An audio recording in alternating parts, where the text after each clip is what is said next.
Morning and welcome to Storm Stock Solutions. I'm Grant Mercer, and we're here before the opening bell to bring some clarity through the chaos in today's markets. The setup this morning is all about two competing forces, a tech-led optimism story on the micro side, and growing concern that the U.S. job market is losing steam on the macro side.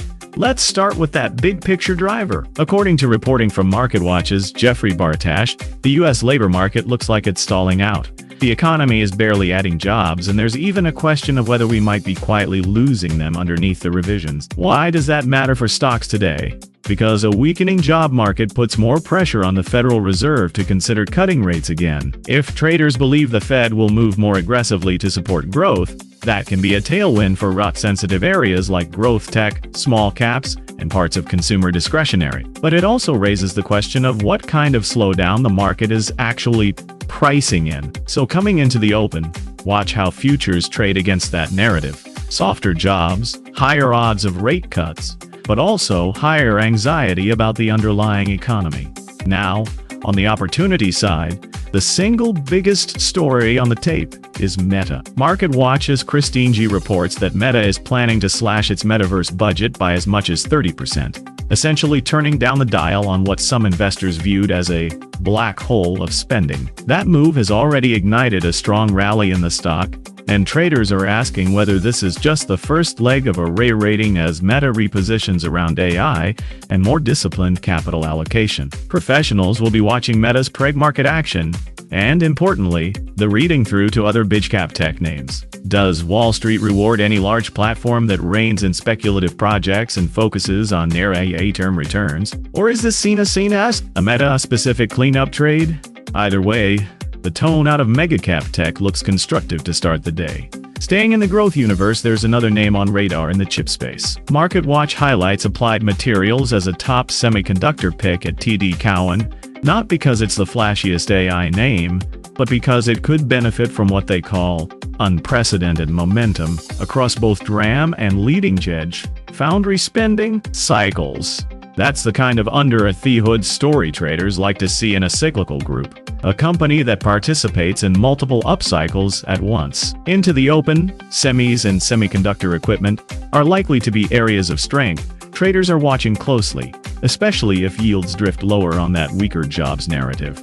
On the flip side, let's talk about some areas to handle with care. The same job story that supports the ratchet key cut thesis also shines a harsh light on cyclical parts of the economy. If the labor market is truly softening, questions grow louder around consumer spending durability, corporate earnings in 2026, and credit quality. Today, watch how economically sensitive groups, regional banks, industrials, and lower-end retailers react to any further data or Fed commentary. If the market starts to sniff out a bad news is actually bad news regime, volatility can pick up quickly there.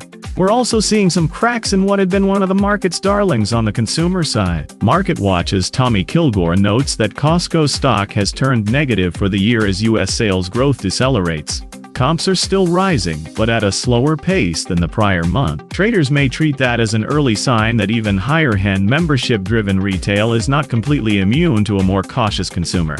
That makes big box and membership clubs an area that looks a bit more fragile heading into the holiday season. Now let's move to some of the under-the-radar stories I'm watching in the background. Not as recommendations, but as setups that could matter more if conditions line up. First, sentiment. Brett Ahrens at MarketWatch has a piece arguing that crazy investors are betting too much on the U.S. stock market and breaking one of the core rules of diversification.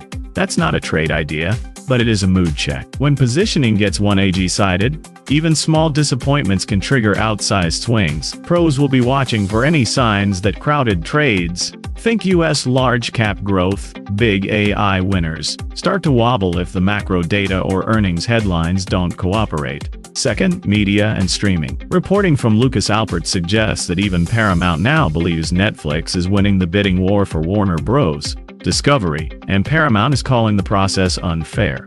That adds another twist to the consolidation narrative in streaming. It's an industry-level story more than a single stock call, but it puts the focus on who has the balance sheet and scale to be a long-term winner in a maturing, expensive content landscape. Traders who follow media might treat any confirmed deal terms as a catalyst for repricing across the sector.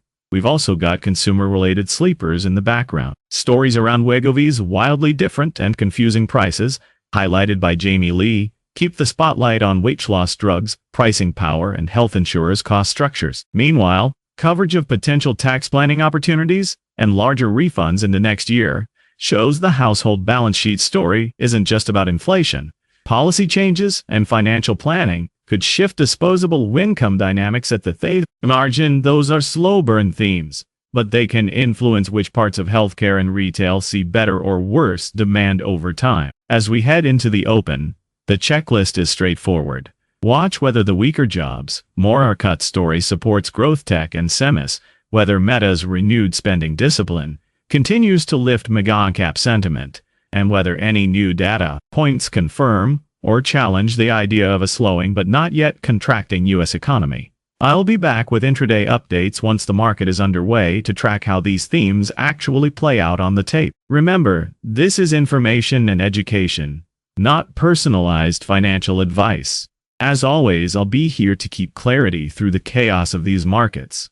On behalf of Storm Stock Solutions, I'm Grant Mercer. Stay sharp, stay steady.